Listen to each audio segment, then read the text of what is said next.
똑같은 새소리를 두고도 마음이 울적한 사람은 새가 운다라고 말하고요.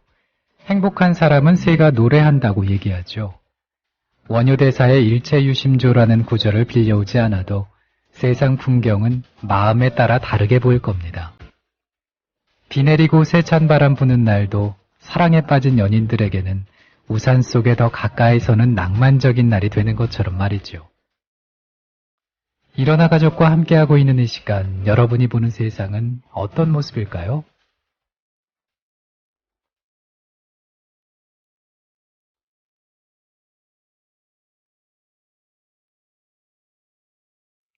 (10월 4일) 금요일에 일어나 시작합니다. 안녕하세요, 정승조입니다.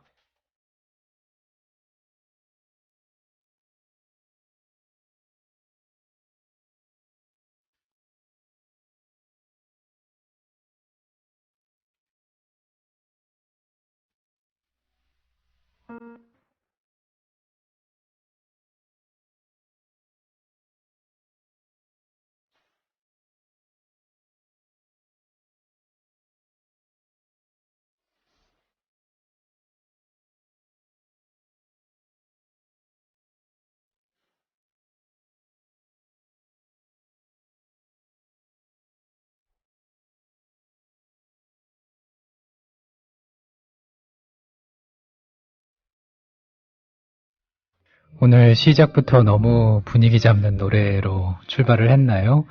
로라 피지의 I Love You for Sentimental Reason 전해드렸습니다.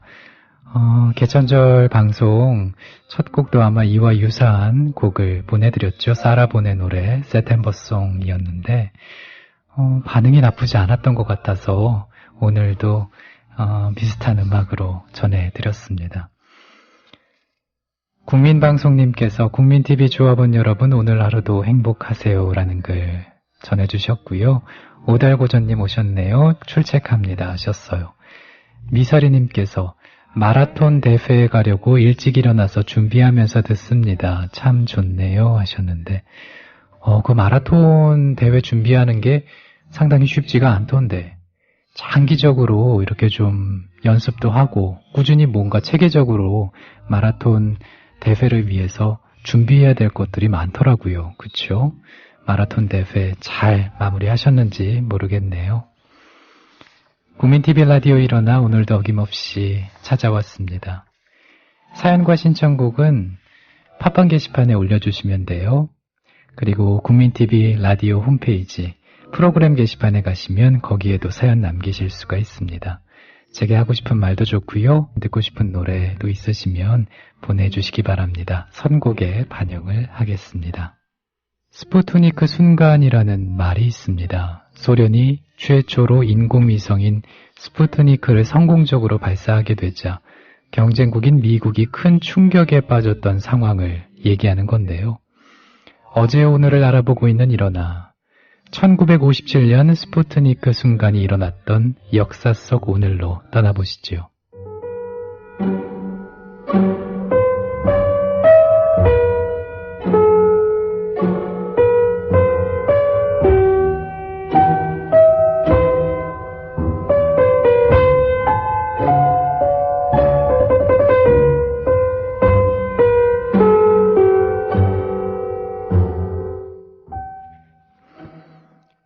1957년 10월 4일 미국 워싱턴의 소련 대사관저에는 세계 각국의 과학자들이 만찬을 벌이고 있었습니다. 냉전 시대의 동서진영의 과학자들이 자리를 함께한 것은 매우 드문 일이었죠. 과학자들의 관심은 당시 베일에 가려져 있던 소련의 로켓 기술이었습니다. 소련의 한 과학자가 술에 취해서 우리는 일주일 아니면 한 달 안에 인공위성을 발사할 것이라고 너스레를 떨었습니다. 좌중에서는 웃음이 터지고 도무지 믿기지 않는 일이 일어날 것이라고 생각했기 때문이죠. 그때 자리에 있던 뉴욕타임즈 기자가 신문사에서 긴급 연락을 받고 큰 소리로 외칩니다. 그게 정말로 올라갔다고 말이죠. 이때는 이미 소련이 세계 최초로 발사한 인공위성인 스푸트니크 1호가 그들의 머리 위를 2번이나 지나간 뒤였습니다. 1945년 2차 대전 직후 시작된 미국과 소련의 로켓 개발 경쟁이 소련의 완승으로 막을 내리는 순간이었습니다. 미국의 자존심은 여지없이 무너졌겠죠. 그것은 원자폭탄 개발에서 한 발짝 뒤처졌던 소련이 우주 군비 경쟁에서 마침내 미국을 추월했음을 의미한 것입니다. 60년대가 끝나기 전에 인간을 달에 보내겠다는 당시 케네디 대통령의 공언은 이런 위기의식과 불안감을 의식한 것이었습니다. 여행의 길동무를 뜻하는 스푸트니크의 지구여행이 핵무기와 미사일 개발을 촉발시킨 냉전 논리의 산물이었습니다.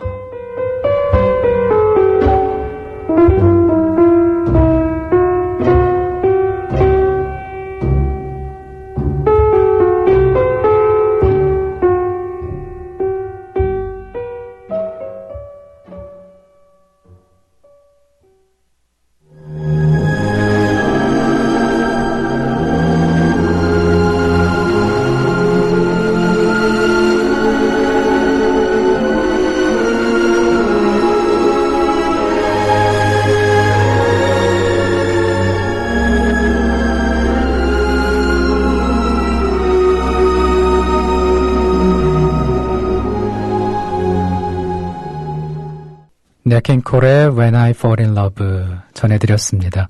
첫 곡이었던 로라 피지의 노래에 이어서 이 곡도 생각나서 선곡을 해봤는데 첫 곡으로 좀 아쉬운 감이 없지 않았나요? 저는 그런 생각이 들어서 우리 일어나 가족들도 이 노래 들으면 좋아하시겠다라는 생각에 골라봤습니다. 국민TV 라디오 일어나 금요일에 함께 하고 계십니다. 제가 지금 이 방송하고 있는 이 스튜디오가 조금 달라졌어요. 현수막이라고 해야 될까요? 제 앞에 국민이 주인인 공정방송 미디어 협동조합 국민TV라고 해서 주황색으로 된 예쁜 장식물이라고 해야 되겠네요. 벽면 한가득을 가득 채우고 있습니다. 이것을 보고 있으니까 조금 더 마음이 따뜻해지는 것 같고요. 날이 점점 추워지니까 삭막하다 이런 생각을 하게 되는데 갑자기 제 눈앞에 이 밝은 오렌지색 같기도 하고요. 주황색 같기도 하고요. 이런 색깔이 눈에 있으니까 조금 더 편안해집니다. 방송 들으시는 우리 일어나 가족도 그런 생각 드셨으면 좋겠어요. 이 일어나 방송 들으시면서 말이죠. 사연과 신청곡은 팟빵 게시판 올려주시면 됩니다. 그리고 국민TV 라디오 홈페이지도 많이 방문해 주셔서요. 거기에도 사연과 신청곡 올려주시면 제가 또 확인을 해볼게요. 무라카미 하루키는 지구와 인공위성과의 관계를 어긋난 연인에 비유하기도 했죠. 스푸트니크의 연인에는 이렇게 나오고 있습니다. 우리는 멋진 여행 동반자지만 결국 각자의 궤도를 그리는 고독한 덩어리에 지나지 않는다. 뭔가 좀 씁쓸하기도 하고 아쉽기도 하고 그런 느낌이 드네요. 이번에 소개해드릴 주인공은 럭셔리 기차 여행이라고 해도 좋은 우아한 진녹색과 크림색의 객차에 올라타면 마치 시간을 거꾸로 거슬러 올라가는 듯한 느낌이 드는 열차인데요. 오리엔트 익스프레스에 대한 얘기입니다.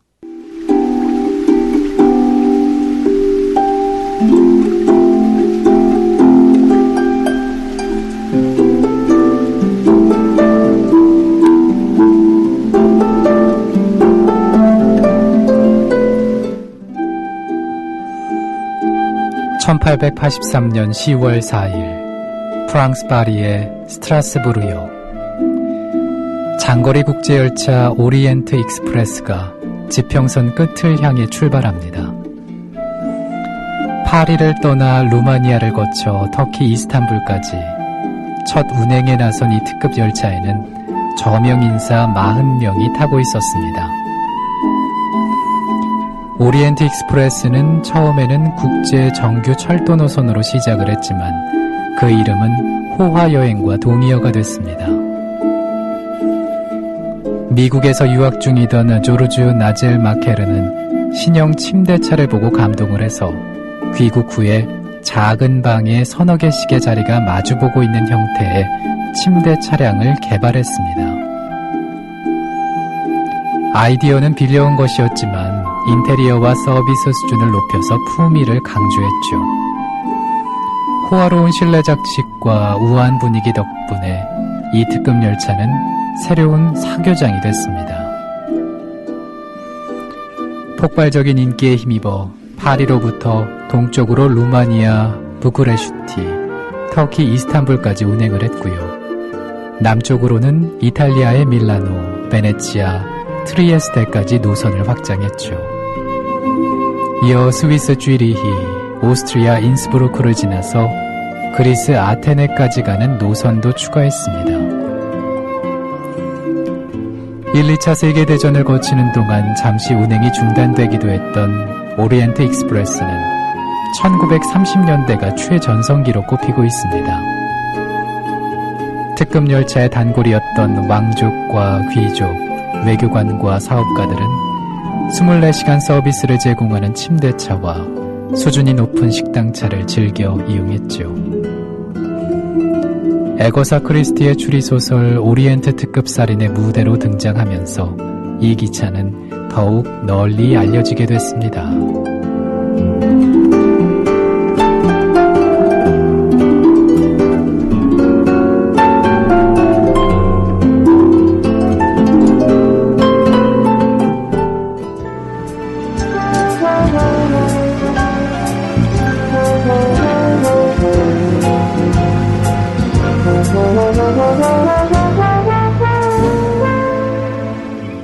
Oh mon Paris, ville idéale, qu'il me faut quitter ce soir. Adieu ma belle capitale, adieu, non au revoir.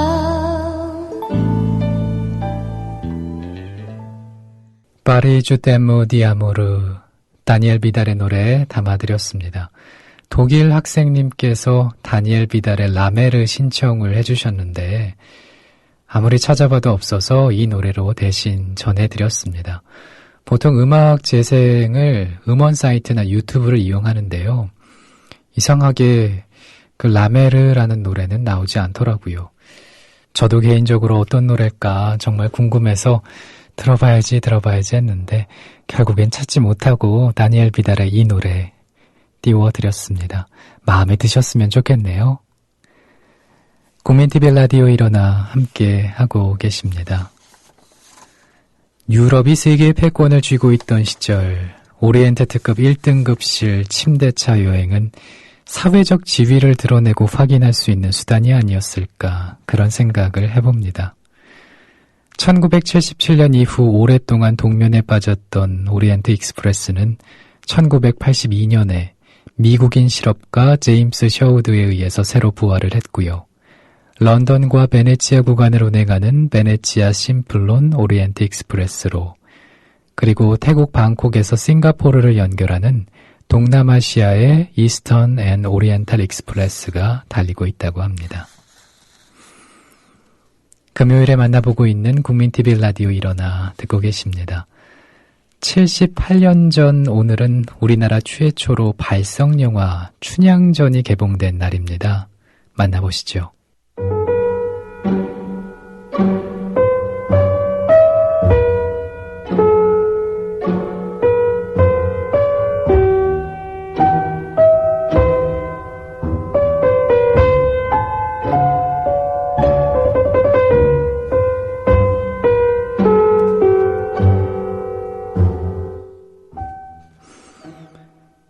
(1935년 10월 4일) 단성사에서 한국 최초의 발성영화 춘향전이 개봉됐습니다.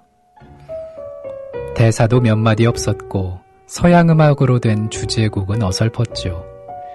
하지만 다듬이 소리, 대문 여닫는 소리가 들리는 신기함만으로도 관객이 몰려들었습니다.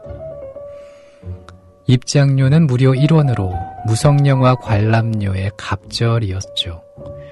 당시에 순사 월급이 25원 정도였던 것을 생각하면 엄청난 돈이었지만 단송사는 연일 장사진을 이루었습니다. 입장료가 뛴 것은 제작비가 많이 들었기 때문입니다.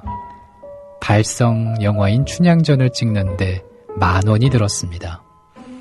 그 무렵 무성영화 한 편 제작비는 2,000원에서 3,000원, 대작이어도 4,000원 정도였다고 합니다. 제작사인 경성촬영소는 조명과 촬영 설비를 최신형으로 바꾸고 촬영장을 개축하는데 대대적인 투자를 했습니다.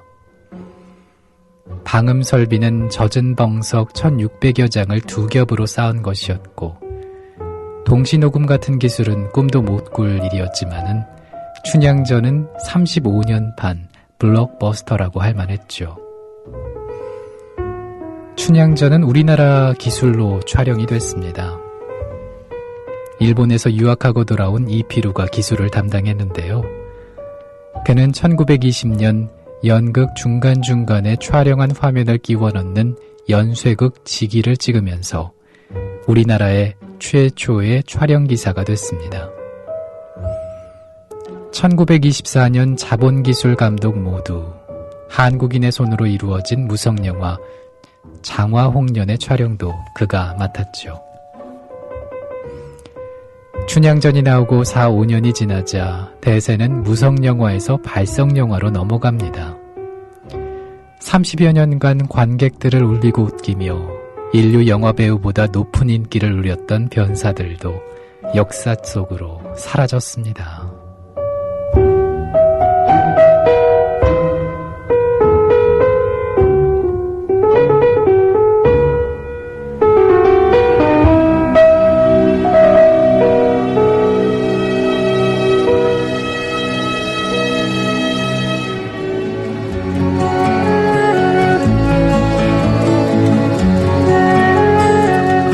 Avoir si souvent dormi avec ma solitude. 조르주 무스타키의 나의 고독, My Solitude 전해드렸습니다. 원래 오늘 금요일에 일어나는 샹송 특집으로 한번 꾸며볼까 그런 생각을 하고 있었거든요.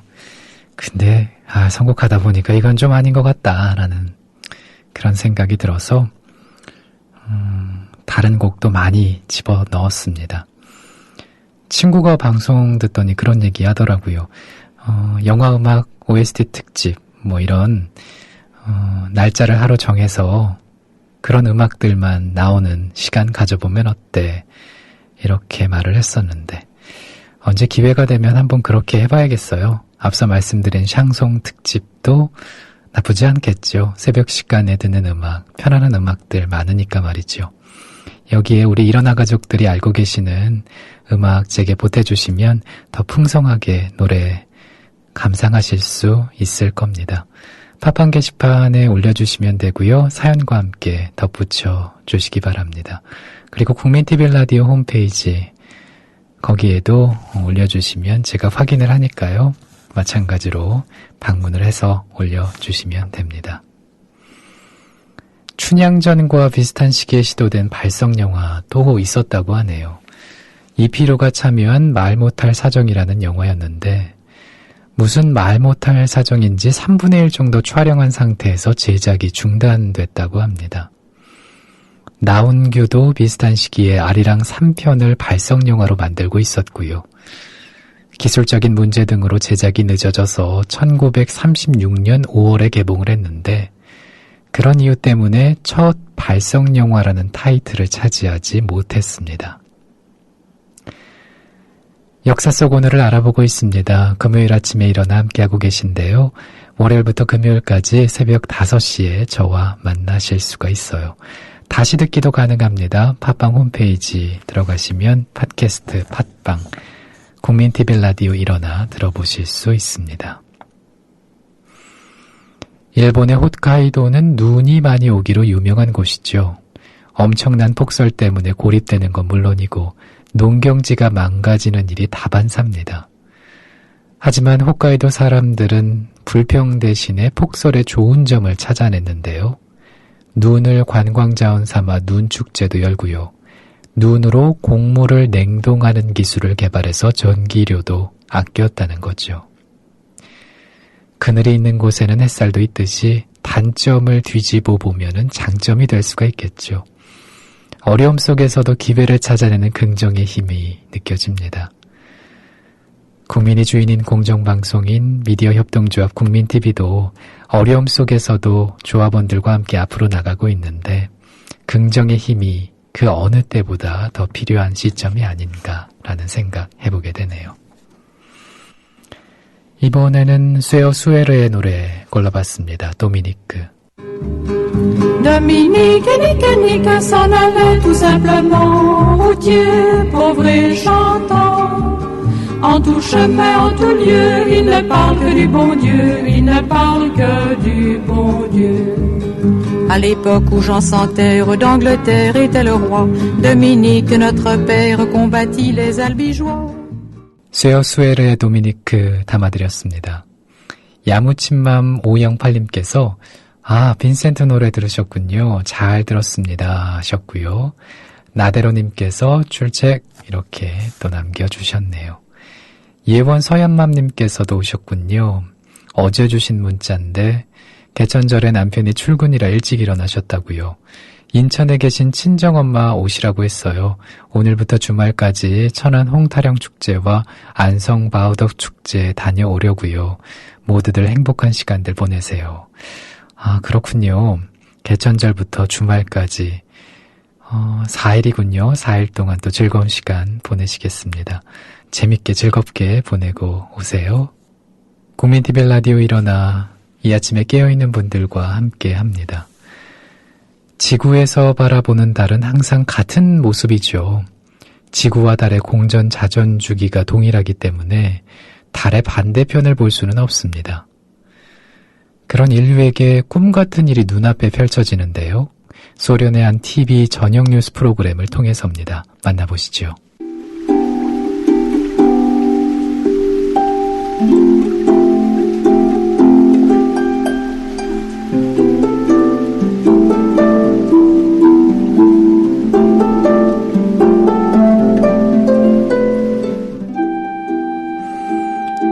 달 사진을 찍은 주인공은 소련 탐사선 루니크 3호입니다. 1959년 10월 4일 발사된 탐사선은 3일 만에 태양과 달 사이에 도달하죠. 태양과 탐사선, 달이 일직선을 이루도록 해야 했는데 태양이 달을 비추어 주어야 달 표면을 제대로 촬영할 수 있기 때문입니다. 태양이 조명 역할을 하는 셈이죠. 촬영 스위치는 지구로부터 눌러졌고 탐사선에 장착된 카메라는 29장을 찍었습니다. 그 중에 17장이 소련의 우주센터까지 무사히 전송되죠. 화질이 나빴거나 식별이 어려운 사진이 많았는지 공개된 건 6장에 불과했습니다. 그 6장의 사진이 인류가 최초로 본 달의 반대편 이미지였습니다. 소련의 원격 촬영 전송 시스템은 당시로는 획기적인 기술이었습니다. 달 사진 촬영 성공의 이면에는 우주전쟁이 있었습니다. 소련의 달 탐사 프로그램은 우주전쟁을 격화시키죠. 루니크 3호의 성공으로 소련은 상당히 고무가 됐겠죠. 1957년 세계 최초로 지구 궤도를 비행한 위성인 스푸트니크에 이은 쾌거였습니다.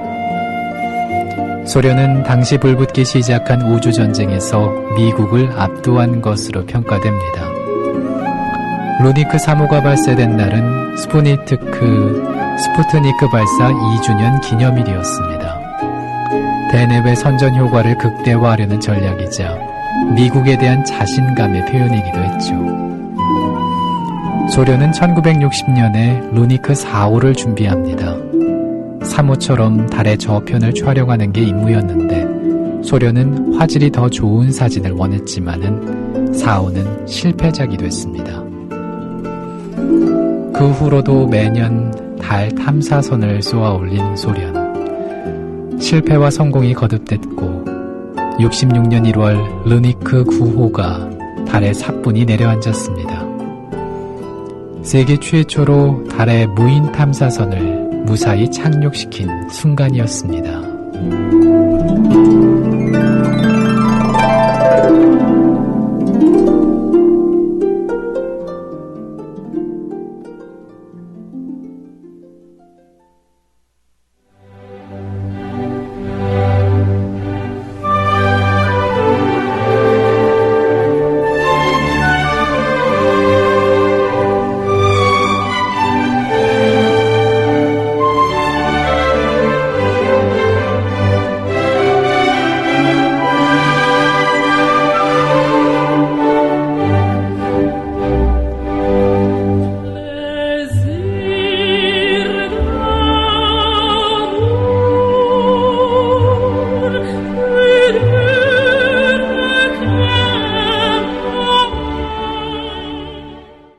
소프라노 조수미의 음성으로 사랑의 기쁨 들으셨습니다.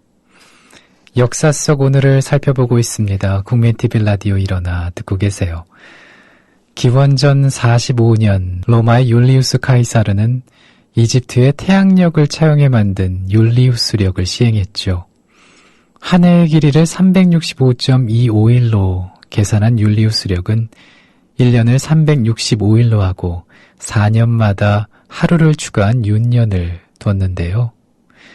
그런데 역사 속 오늘 율리우스력 대신 그레고리력이 시작됩니다.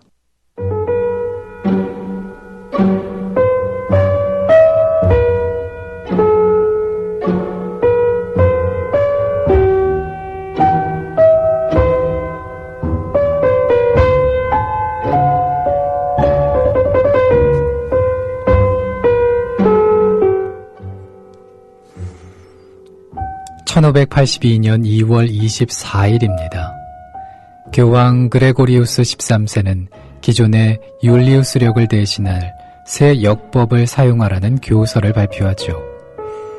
그해 10월 4일 다음 날을 10일 건너뛴 10월 15일로 변경한다는 내용이었습니다.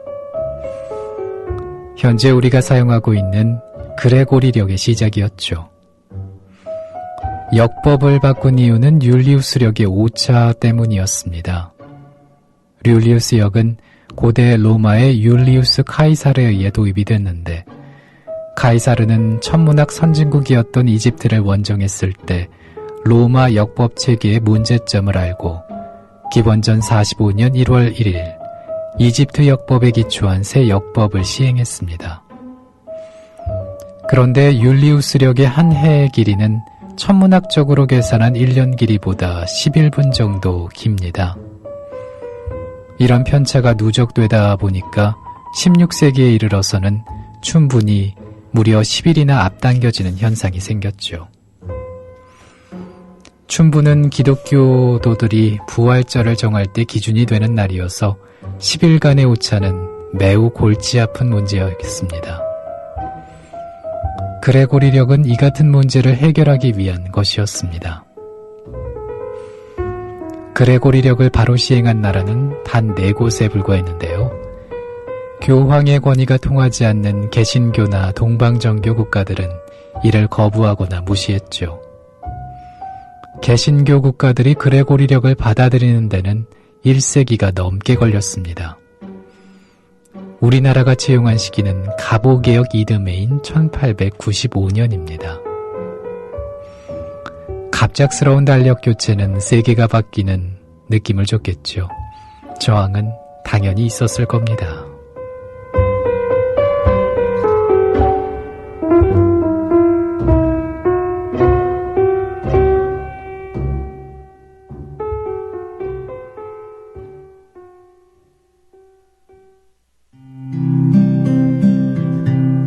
사랑이라 말하면 모든 것을 이해하는 듯 뜻모를 아름다운 이야기로 속삭이던 우리 황금빛 꿈결 속에 부드러운 미품을 타고서 손에 잡힐 잊혀지는 것 스위트피의 노래였습니다.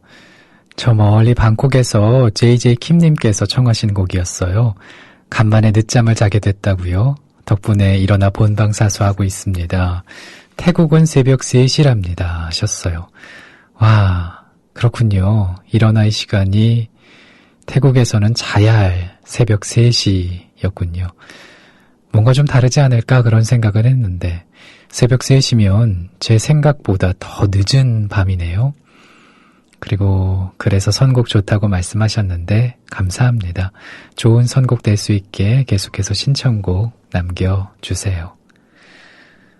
그리고 어제 개천절이어서 아마 그 전날 밤 늦게까지 시간을 보내셨던 분이 많으셨나 봐요. 비님께서도 그러셨나 보지요?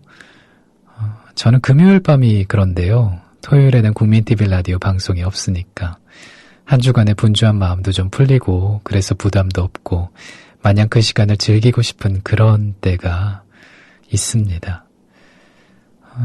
오늘 하루도 잘 보내시면 우리 비님도 주말을 앞두고 있으니까 또 만약 주말에 일하지 않는다면 편안한 시간 보내실 수 있겠죠? 항상 감사하고요. 신청곡 남겨주셨는데 비스트의 꿈을 꾼다 준비하고 있습니다. 마지막 곡으로 감상해 보시죠. 국민TV 라디오 금요일에 일어나 이제 인사를 드릴게요. 오늘 하루도 저와 함께 해주셔서 감사하고요. 남은 시간도 국민TV 라디오와 함께 행복한 시간 보내시기 바랍니다. 주말 잘 보내시고요. 다음 주 월요일 새벽 5시에 뵙죠. 고맙습니다.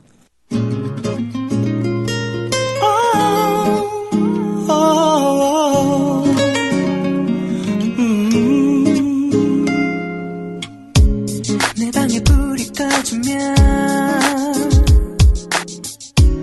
자꾸만 나를 찾아와